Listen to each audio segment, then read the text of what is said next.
เดือนที่1เดือนที่2เดือนที่3ไปจนถึงเดือนที่4ไปจนถึงกระทั่งเดือนที่13ขึ้นเป็นปีขึ้นเป็นเดือนอ้ายของปีถัดไปเดือนที่1ของปีถัดไปถูกต้องไหมครับวันจะหายระยะจะหายไปประมาณ10 วัน11 วันพอปีที่2ก็จะหายไปอีก10 วันเป็น20 วันพอปีที่3ก็จะหายไปอีก10 วันพอขึ้นปีที่4พอขึ้นปีที่4ตัวสีเหลืองนะครับหายไปเดือนหนึ่งเราก็ต้องชดเชยจุดต้นเดื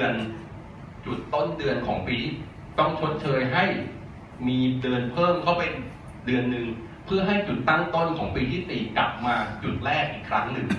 นั่นคืออธิบายง่ายๆว่าทำไมถึงต้องมีอธิกรรมนะครับเพราะแต่ละปีวันมันถดลงไป11 วัน22 วัน30 วันนะครับถดในที่นี้หมายถึงเมื่อเอาปฏิทินจันทรคติไปเทียบกับปฏิทินสุริยคตินะครับเขาก็เลยเมื่อมีอธิกรรมในปีใดท่านก็จึงบอกว่าให้ปรับเดือน4เป็นเดือนมาฆะเดือน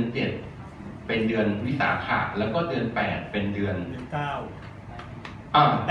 8 หลัง